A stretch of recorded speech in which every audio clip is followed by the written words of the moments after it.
Of course, there's going to be no, if they're going to do an anarchist solution, there's going to be no single leader, because that would violate the principles of anarchism. So let's say that they say, well, let's go to natural law. Let's appeal to natural law to start working on a legal system.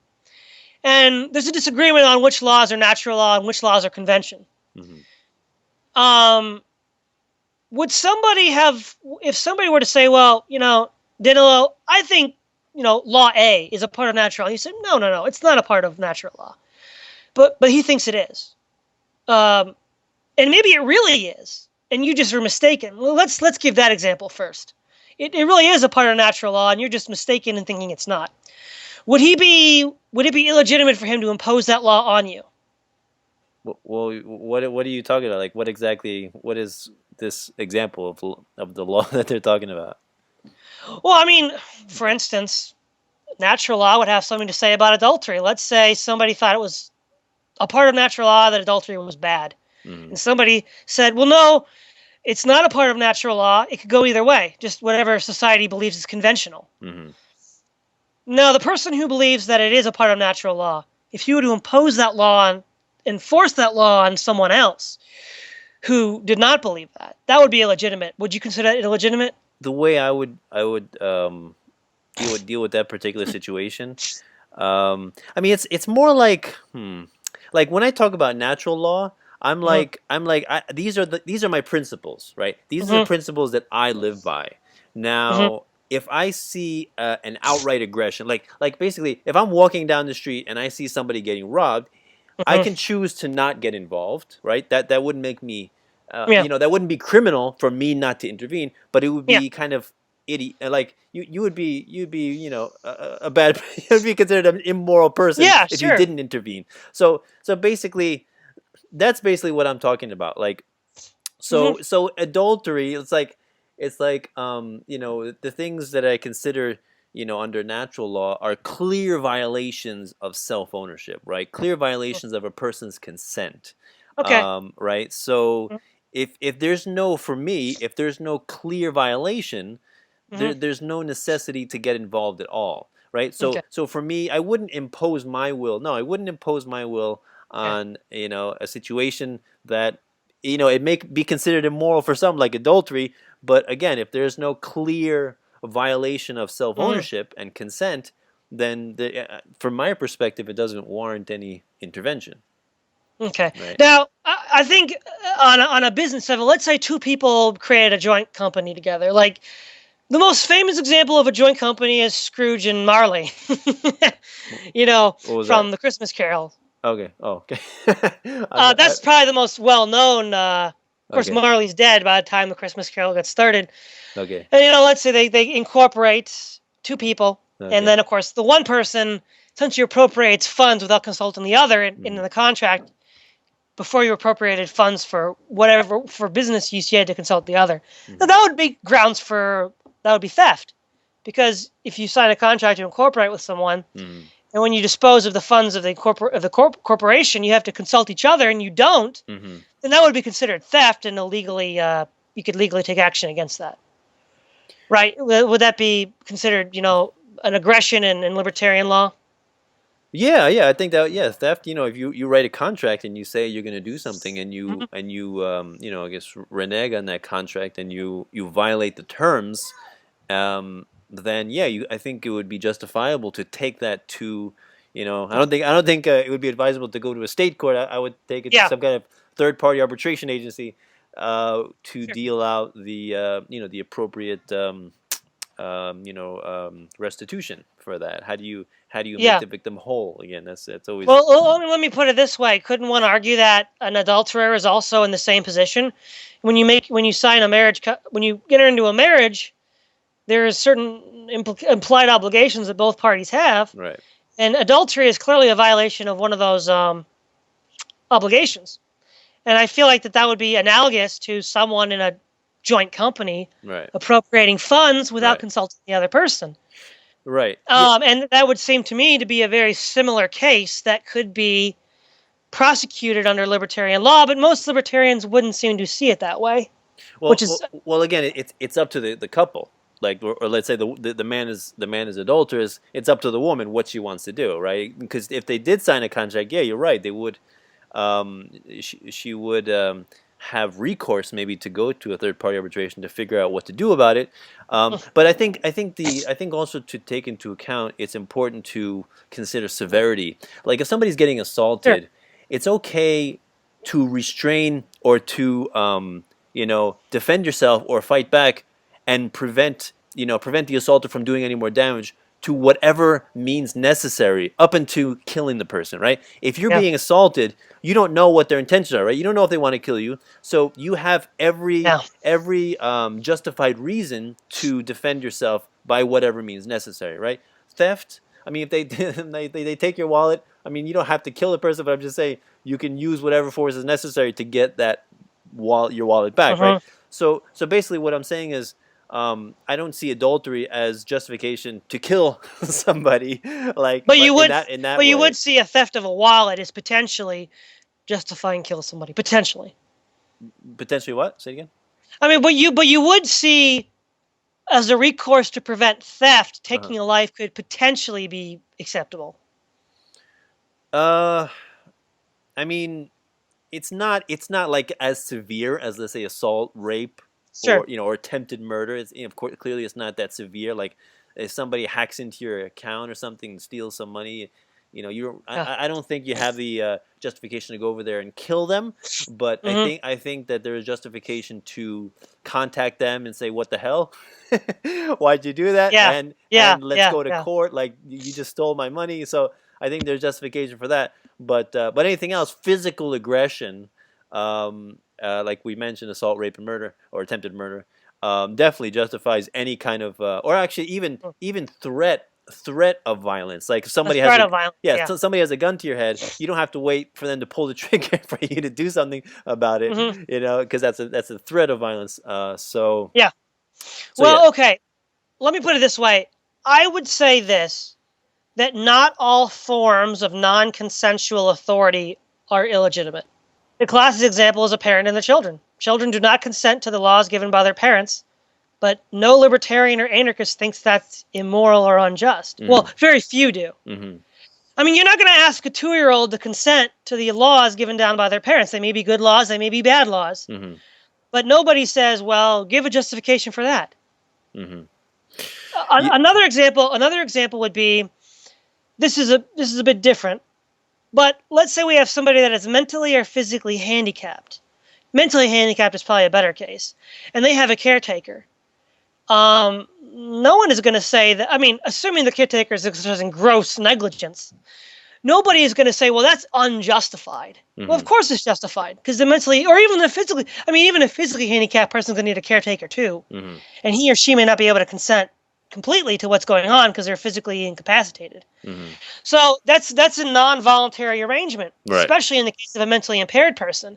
But most people would consider that to be a more or less acceptable, though rare, situation. The parental situation is not rare at all. It's quite common. But so those are two examples of non-consensual authority that are legitimate. And if there's at least one form of non-consensual authority if there's at least one form that is legitimate, then it opens a possibility for more forms that could be possibly legitimate.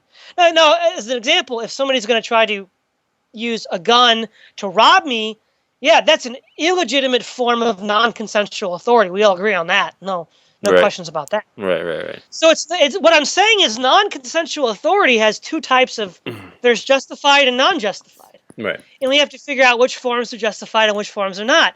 And I would argue, I don't believe that the anarchists have made the case that in all cases state authority is illegitimate non-consensual authority. Sometimes it is, but I don't think it's necessarily true in all cases. And I don't think they've demonstrated that, at least not to my satisfaction. So that's what I would say when I'm saying that. I don't come down as a statist or an anarchist because I think it's contextual. Sometimes it might be better to be an anarchist. Sometimes it might be better to have a state. I think it depends on the situation. Okay. So I think another thing that we should establish for our debate, like when we start it, before we, when we start the recording, and then we're going to do the debate is definitions, right? Just so we get a Yes. clear understanding of Yes. what we're talking about. So define, capitalism, State. define anarchy, define state, define Mhm. authority. Well, let so, me give you so, my so, definitions and see if you agree with them. all right. My definition of anarchy is pretty much in the Encyclopedia Dictionary definition. Anarchy is a society where voluntary consent is the primary means of social cohesion. So if you go to Encyclopedia and read about anarchy, what is that? Well, all interactions are voluntary. That's what Proudhon would have said. That's what Tucker would have said. Wait, say it again. This is your definition of anarchy? Yeah, an anarchist society would be a society in which all transactions between people, all interactions are voluntary interactions. Well, no, actually, I think that would be a definition for me for voluntarism. All voluntary voluntary. How would anarchy be different So then? strictly speaking, anarchy simply means no rulers. Like Okay. just break down the word anarchos, right? No rulers, Mm, as opposed to okay. monarchy, right? So Mm, anarchy, no rulers. So that's it. It doesn't outline any economic system, mm, any way that people choose to okay. live voluntarily. Just no rulers. That's about it. And where you go from there. So and also I like to draw a clear distinction between a ruler and a leader, right? Yeah. A ruler is somebody who rules from above and issues mandates and edicts through threats of violence Hmm. and is funded through theft, which is taxation, threat of violence, right? Whereas a Mm. leader, and it's completely, although we do vote, we really have no choice in our rulers. I mean, maybe we have a slim percentage of choice of No, who the look, top if guy Donald is. Trump were elected, the authorities would not be happy with that. All right, but what I'm saying is maybe we have a choice with the president, but every single person below that, you got the chief justices, you got the Federal Reserve chairman, all these people are appointed, so we have really no voice for these people whatsoever, right? So really, they are rulers, right? They rule from above and they issue mandates and edicts with That you don't have by them, threat of and you violence, have to obey them. right? And we And have to obey I think them, that's the key thing, right? You right? have to obey them. And then a leader would be somebody that you voluntarily choose to follow, like I don't Hmm. know, like somebody that you idolize, somebody, Yeah, books you read by sure. somebody, somebody your YouTube channel you follow, you're like, oh, I like this guy, so that would be a leader, somebody that you like and you like their ideas and you choose to follow them. There's no threats of violence associated with that whatsoever. Completely voluntary situation. So that's the first delineation I like to make, and then the other one is um, talking about the parent-child system or the parent-child relationship. Um, yeah, that's not a consensual situation. You're right. Like I had a choice to become a parent, right? Every Yes, person you who's a did. parent has a choice. The child has no choice, right? They didn't Mm, choose their parents, and so effectively, they're in an involuntary situation. Basically you yeah. can say, in a sense, you can say they're hostages, and so therefore it's up to the parents to make sure, this is the way I look at peaceful parenting anyway, to make sure that their upbringing and their childhood is so comfortable, magnificent, and wonderful that, given the choice Hmm. between all parents, they would voluntarily choose you, right? You Hmm. because they didn't choose to be there. They're completely dependent on you for food, Yeah. shelter, clothing, everything, right? Everything, they're Hmm. completely dependent on you. And so, sure, you can abuse them, you can treat them like crap, like You I could. guess without like if getting arrested or anything, you could theoretically do that. But then again, your children are going to hate you and they're not going to want to be around you and they're going to flee the first moment they can. So it's not, it's highly immoral and unethical to act like that. And that's why that's one of the reasons why peaceful parenting is a major thing I also talk about in my videos. Hmm. So, Hmm. Now, okay, so I think we've defined anarchy. I mean, those are fine. I'll use those definitions for convenience sake. Now, capitalism. I don't know if this is your definition, but I would say that capitalism is the private ownership of the means of production, right? I mean, people privately own property. That's what I see capitalism is. yeah. If individuals are allowed to own private property and then through that generate revenue and income and productivity. Yeah. Completely absent state interference. Completely. Okay. So So it, that's what, okay. yeah. So So that'd be a qualification that you would make. That's fine. Um, I think that would be a kind of capitalism. I would think capitalism is a bigger concept, and what you're arguing for is a kind of capitalism. But that's fine. I mean, I can roll with yeah. that. What I basically, I mean, a simpler definition of capitalism that I give to people is just basically, again, basically it's basically voluntary interaction between peaceful people. It's what it is. It's like I have money, and you have a product that I want, and so I buy Hmm. that. We trade. It's just trade. It's like I mean, it can start all the way back from barter. That it could kind of be considered capitalism. We're just trading, and through the trade, I benefit and you benefit. Right? Completely voluntary. Hmm. Nobody's forced or coerced. And if one party did not consent, the trade wouldn't occur. And Exactly. if one party did not consent, then that can't be considered capitalism. That's coercion. That's violence. That's not that's not peaceful trade. That's more like theft or aggression or assault, right? So it's Hmm. clearly, in my mind, it's clearly defined as voluntary trade between peaceful individuals, where each individual profits. So it's a win-win situation. Would you argue? Okay. Yeah, that's. I've heard that definition from Walter Block, and that's the common libertarian definition. Hmm. Um, now, as the state, would you define the state as a monopoly on violence?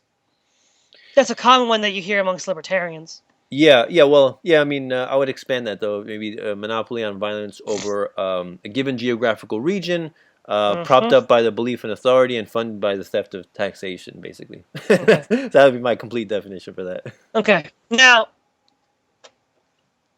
that yeah okay, but the way I would define the state is slightly different because the way you're defining it again is heavily indebted to Weber.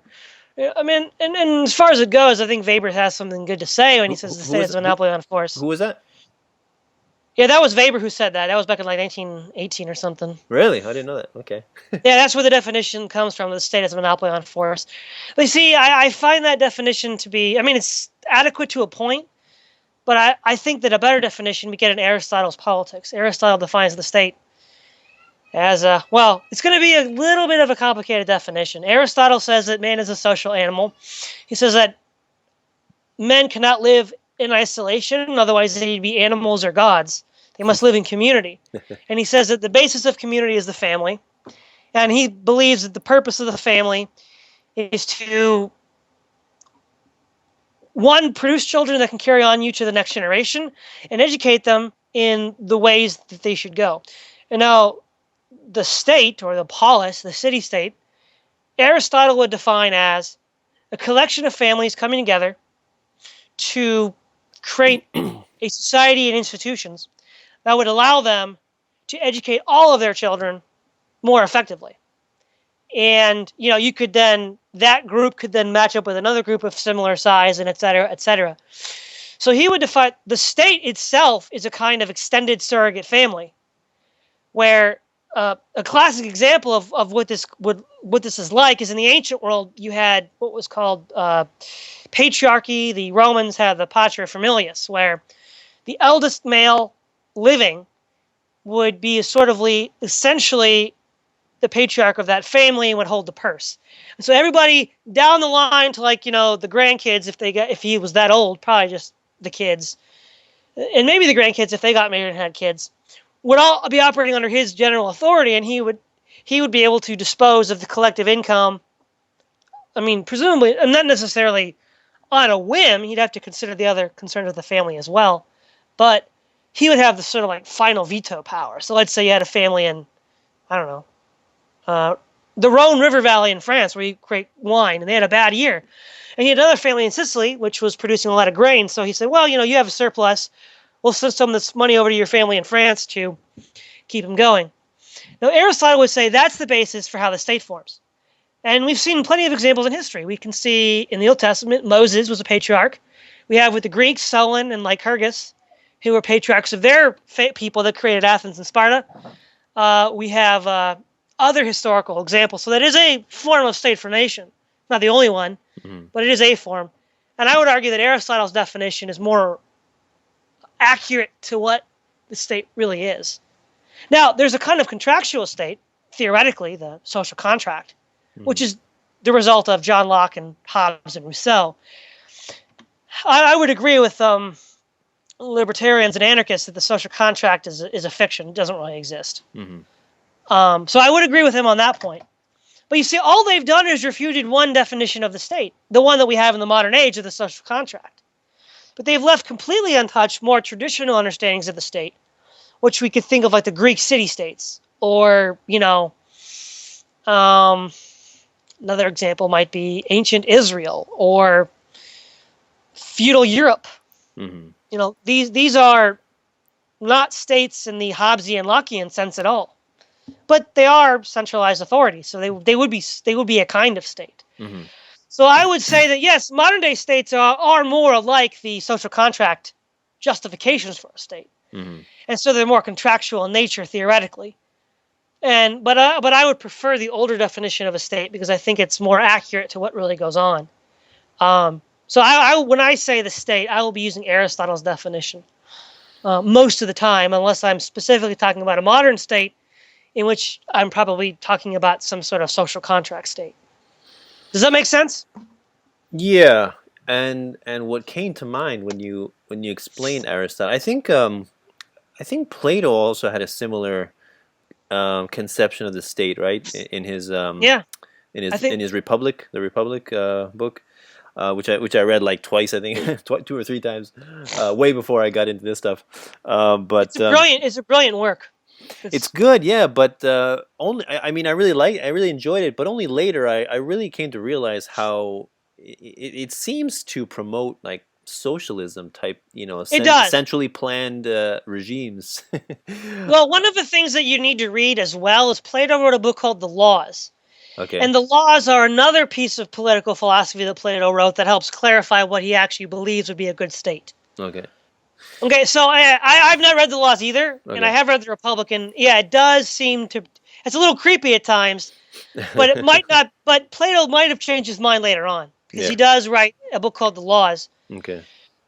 So I'm just letting you know what I mean by the state when I say state. But one of the things that I found that I have a problem with voluntarists and anarchists is I don't like the way they define the state. It's okay. The Mises Human Action Glossary defines a monopoly as this: the price which emerges when a monopolist gains more from selling a smaller quantity of his monopolized good than he would from selling a larger quantity at a lower price. In the absence of monopoly, competitors... Oh, it's monopoly price. I'm sorry. I want to define a monopoly. Monopoly. These terms have 2 distinctly different meanings. One, a state of affairs in which an individual or group of individuals has the exclusive control over one of the vital conditions of human survival. In this condition, the monopolist is the master and the rest are slaves. It is the pattern of all socialist states, and it's no reference to a market economy. And then 2, state of affairs in which an individual or group of individuals has an exclusive control over the supply of a definite commodity or a factor of production. In this sense, every market participant is a monopolist if his commodity or service he offers cannot be duplicated by a competitor. Such a monopoly is of no importance unless market conditions permit the monopolist to charge monopoly prices, which they rarely do without government intervention.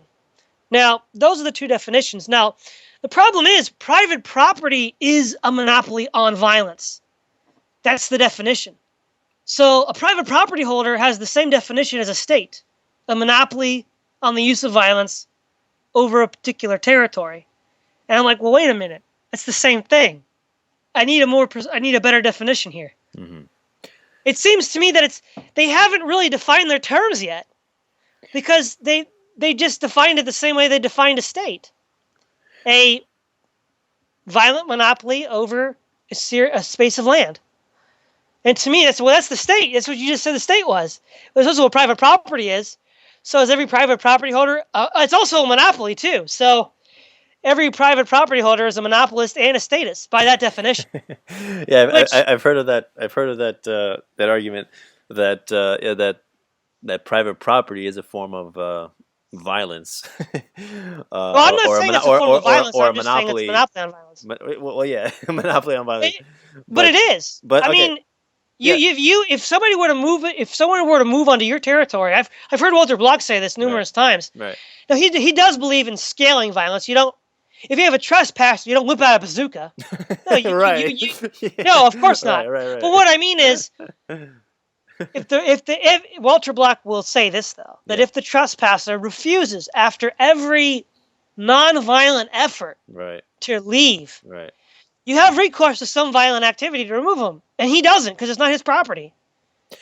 Well, that's a monopoly on violence, and I feel like, well, we need a better definition before we go on. Yeah, and that's probably probably another thing we should define is private property, which and how is private property acquired? Yeah. And the way I look at it, private property is either you can acquire it one of two ways through homesteading or Mhm. appropriation, or through inheritance or gift, right? Yeah. So somebody can give you their property. So and if or what's it called, the first use principle, I think it's called, where Yeah. if a piece of land is unowned, you can theoretically claim it as your own as long Okay. as you homestead it, which means you change the surrounding area to Mhm. delineate where you live. And not only that, but I think it's also important to understand that you can't go to the moon and then say the moon is mine, like I own the moon, Mhm. because theoretically you can't defend the entire moon. So the way I look at it also is your property is your own up until how much you can defend it, right? So therefore you can't own the entire United States if you're the first Mhm. one here, because you can't defend it. so But you but you so you could defend it change. if you hired people as mercenaries or private security. You could do that. Well, yeah, So yeah. I guess let's in say that that sense you could. you homesteaded Texas. Hypothetically, you were the first person to take Texas. Okay. That's too big for you to defend by yourself. Okay.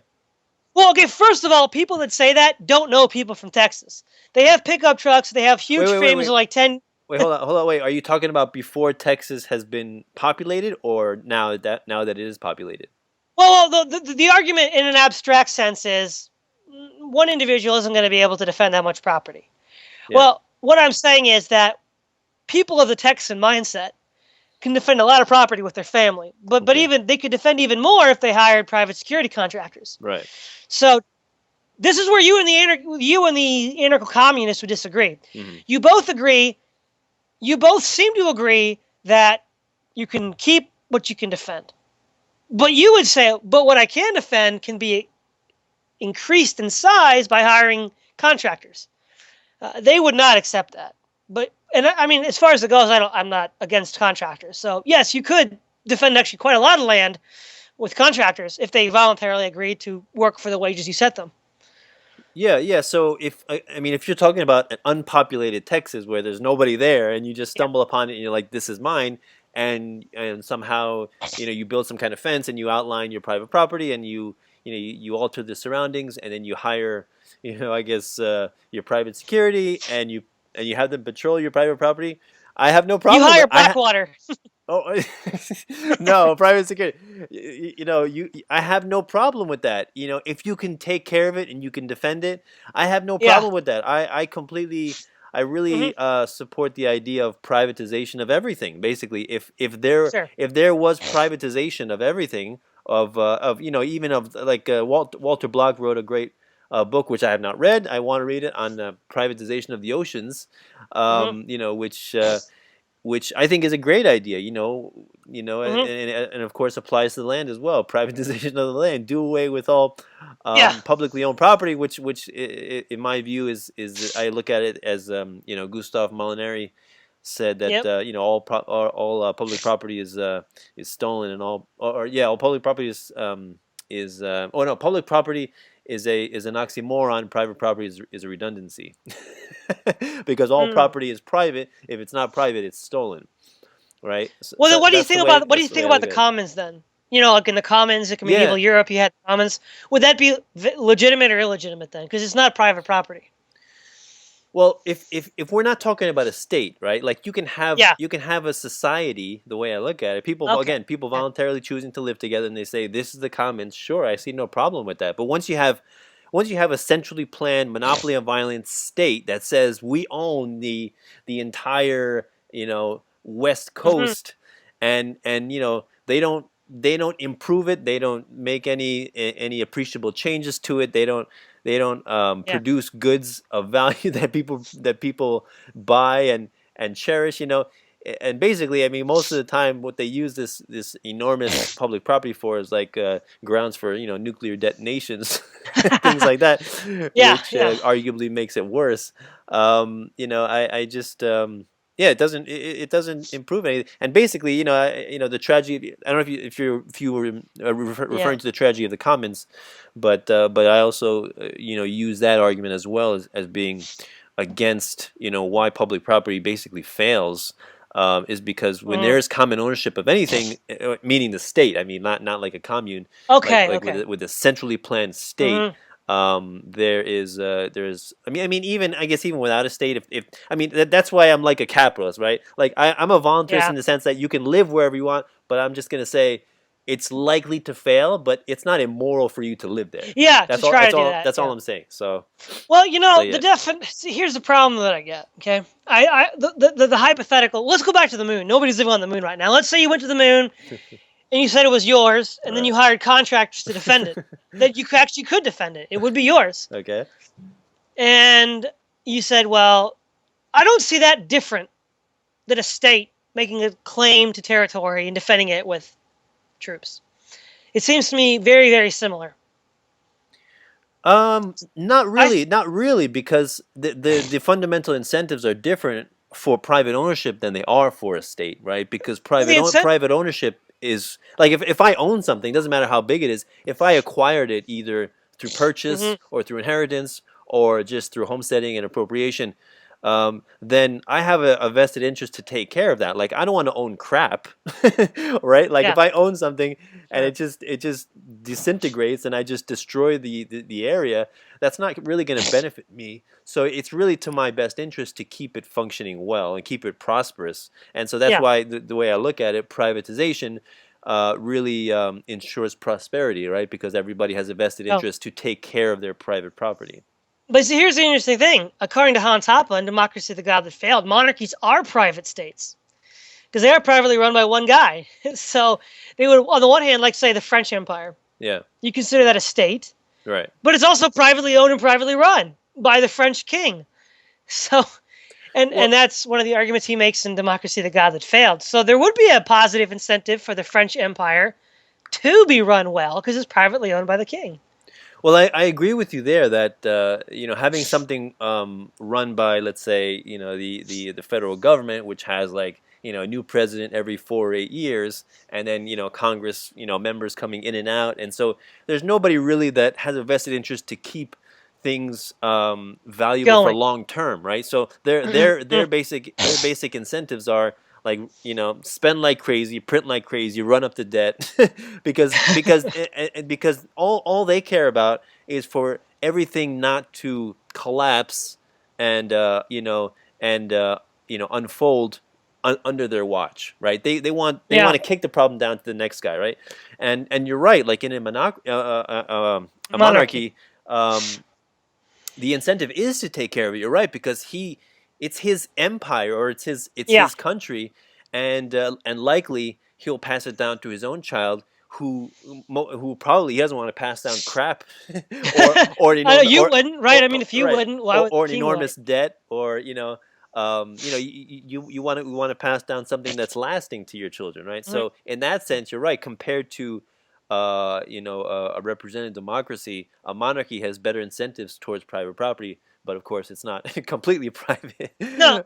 But has more incentives towards private property. So yeah, Well, you're what right. do you think I about the agree. donut problem, where you homestead a piece of land and everything around you's been homesteaded by somebody else, and then that person doesn't like you and won't let you leave your land or feed you or anything, or let anybody cross his land to get to you?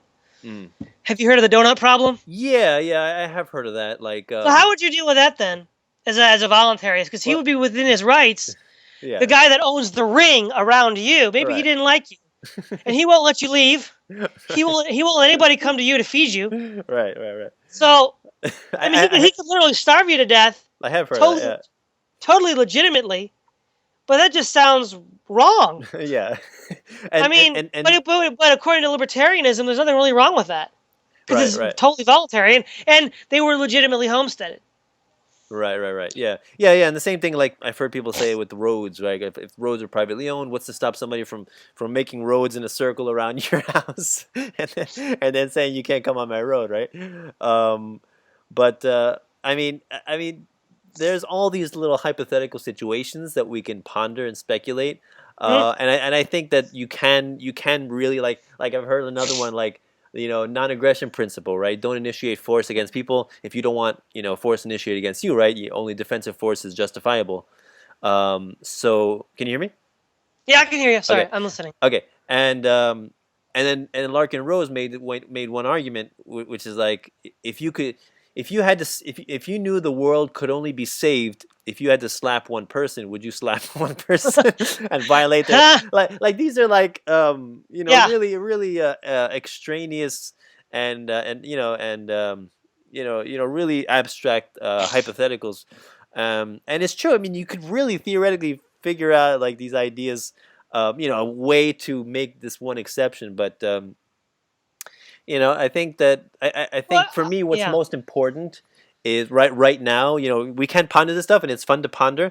But again, I think it's more important for us to think in terms of, let's say, of today and now, and what's actually happening with the Mhm. state, and maybe looking at the way things are now, what do you think is necessary for our state to continue to exist, right? Mhm. Because you don't call yourself, an outright anarchist, right? So, what portions of the state today do you think is necessary to maintain Yeah. its Well, its existence? yeah.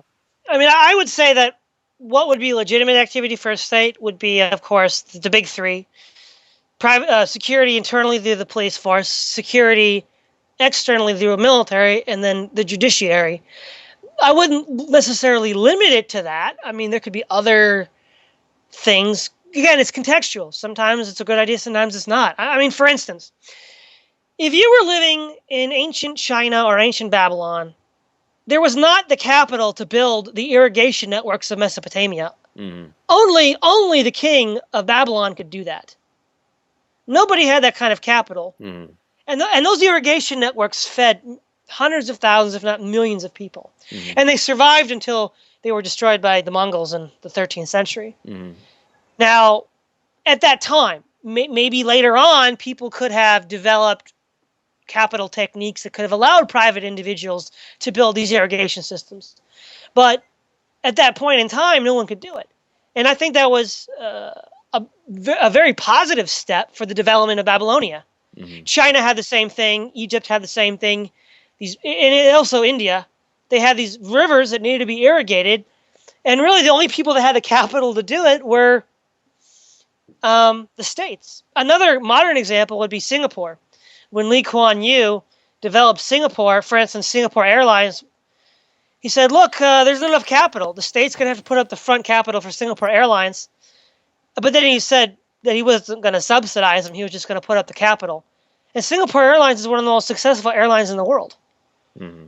So I don't see why the state couldn't be another economic investing actor. I mean, I don't see why it would be any more or less stupid than you or I. Mm-hmm. It could be stupid, it could be dumber, it could be smarter. It just depends on the person running the organs of power. And so what I'm saying is that, yeah, I mean, if it hadn't been for the kings of Babylon, you're very unlikely, not impossible, but very unlikely to have had those systematic irrigation systems Mm-hmm. that made life in that region of Iraq possible. Mm-hmm. The same. So that's an example of state planning that works. That's another thing. When libertarians like Rothbard said state planning doesn't work, it's demonstrably false. Mm-hmm. It does work sometimes, just like not all private ventures work. Mm-hmm. Some fail, some succeed. The state's the same way. Some fail, some succeed. Mm-hmm. I don't know the ratios between private and public investors. Mm-hmm. But again, it's not a uniform, black and white, one-size-fits-all answer. So what I would say in response to that is basically the concept of, are you familiar with Frederick Bastiat?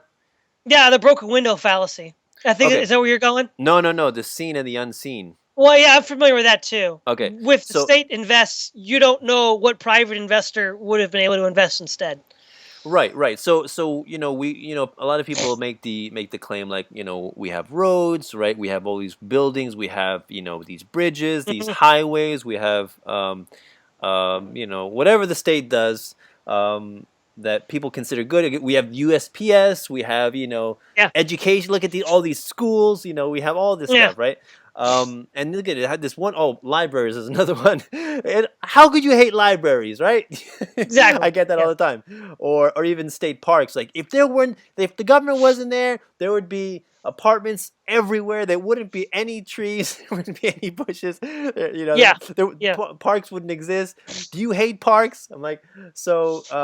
So the idea is that that the what the state has funded, what the state has created with those stolen funds is seen, right? But what we don't Mhm. see is all the possibilities that have been destroyed, have been annihilated because of the violence through taxation, right? Through the Mhm. through the threat of punishment that people were Yeah. forced to pay against their will.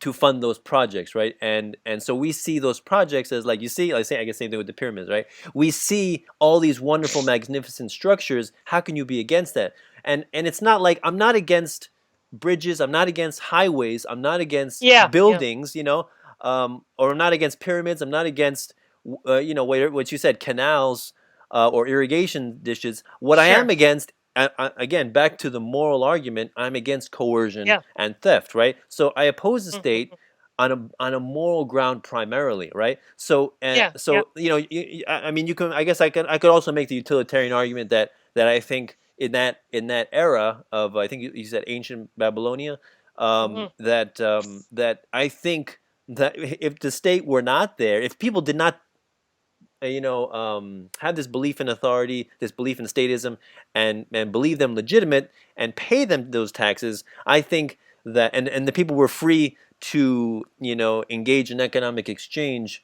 I think that they would have probably had irrigation ditches way before the state made them, because I Mhm. really don't think that calling getting together a group of people and giving them this authority, this monopoly on violence to rob the productive individuals. I Mhm. don't necessarily believe that makes them smarter. And actually, Yeah. because of that monopoly on violence, to me that completely distorts and perverts those incentives, so that Okay. the decisions that they do make are Mhm. are necessarily, on the whole, much worse off than would be made by Yeah. by free individuals investing their own capital in what they deem to be important. So Okay. so Now, yeah. what I would say, you're not going to like it, but what Yeah. I would say is Well, I was that gonna say I historically, have 9% left, so if I die, yeah, that's fine. That's fine. What I'm saying is historically, yeah. there is no example of any non-state society in the ancient world, if you give it 10,000 years even. Hmm. Nobody was developing irrigation canals except the centralized. Have you heard of Wittvodel, the Marxist? He was initially a Marxist, then he became an anti-Marxist during the Cold War, and he was a sociologist. He talked about the hydraulic empires, No, the no, China, never India, heard. Babylon, and Egypt. Okay, I haven't heard. Absent those hydraulic empires, irrigation canals were not being built by Hmm. anybody. Hmm. They just weren't being built. Hmm. Now, you know, could they have been built in some other? Let me rephrase this. I've heard libertarians say, if you say it wouldn't, you can't know that it wouldn't have been built without the state. They're perfectly right, but they also don't know that the market would have done it either. It's a Yeah, possibility the market wouldn't yeah, have done it. you're right. Yeah, the market might And might so not have what done it. I'm saying is both assumptions are not. You really can't prove them. Yeah, Either way, there's right, no way to know. right, That's a counterfactual. right. But what I am saying is that I don't really see how you couldn't look at an emperor or a president Hmm. or whatever as another investor on the market Hmm. who's able to make rational or irrational choices like anybody else. Hmm. I feel like that. Well, maybe he does, maybe he doesn't. I mean, Hmm. certainly, if I were to compare a failed business venture with, say, the Manhattan Project, Hmm. the state looks pretty good. But if I were to compare, say, Google with Soviet collective farming, the state looks really bad. So, I mean, like I said, it's not cut and dry. It's really kind of fluid. Sometimes the state makes good calls, sometimes it doesn't. Sometimes private individuals make good calls, sometimes they don't. That's why I really don't want to say, well, I'm only this or only that. I mean, I have my own preferences, but that's different from like you have your preferences for a capitalist society, but in a voluntarist society, you could have communists if they were voluntary. Sure. Yeah. And I'm saying the same thing. I mean, I have my preferences, but I wouldn't consider that to be prima facie illegitimate. The other thing was, this is maybe more just something to think about. Now, I know I actually remember in that debate, you called taxation theft, you called conscription kidnapping, and that's quite common for libertarians to say that. But you see, the fundamental moral argument that I have against voluntarists is that they do not practice the non-aggression axiom. They don't, because abortion is unlimited aggression against another human being. And I find that to be a very immoral position. And I actually find it to violate the non-aggression axiom. But libertarianism would allow you to do that. Now, you may not like it, but within a voluntarist society, that would be considered one among many lifestyle choices. But really, I mean, you can just kill a human being for... You could say, well, common arguments are, well, the fetus isn't conscious, it's not viable. Well, I can tell you what, a brain-dead quadriplegic is not conscious or viable. Can we kill him too? I mean, he can't feed himself and he's brain-dead. Well, a brain-dead person or a quadriplegic aren't viable. And so I guess they can get killed too, right, according to the logic of abortion. Right. So no, then you could say, well, they're not human yet. Well, okay. Well, if they're not human because they're not conscious, someone in a coma, someone sleeping, and someone who's brain dead isn't conscious either, can I kill them too? I mean, it's a completely ridiculous argument. Right. And I find that to be that it allows, as it stands now, for lack of a better word, murder. In the same way that you would consider taxation, theft, and conscription kidnapping. We can hash out whether all these things are really what we call them, but I would consider it murder. And most libertarians are totally okay with that. There are some that aren't. There are pro-life libertarians. I find Walter Block's evictionism is really kind of fraudulent. If you listen to he has a series of podcasts called Radical Austro-Libertarianism. It's actually pretty interesting. I listened to most of it a few years back. He had one on abortion. He said, well, evictionism says that the fetus is a trespasser and you should use the minimum amount of force necessary to get rid of it. Okay. And he says with future scientific technology, we'll likely be able to save first, second, and third trimester fetuses. The fact is, if you can't do it, like say 100 years ago, you couldn't even save a third trimester fetus, then you could kill it.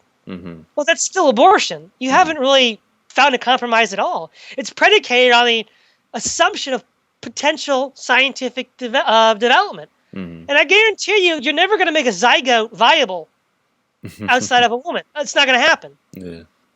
So it's like, no, it's abortion light.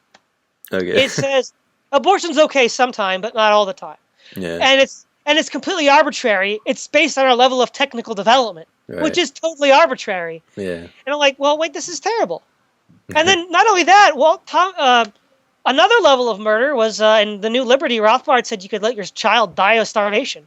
And, right, I've heard that. And then even worse, Walter Block said in his lecture on Austro-Libertarianism, if you have an unwanted child and no one is willing to adopt it, you could expose it to die like the ancient Greeks and Romans. And I thought, whoa, this is worse than Rothbard. I mean, you're actually going to just kill it, not even just let it starve. You could actually aggress against it.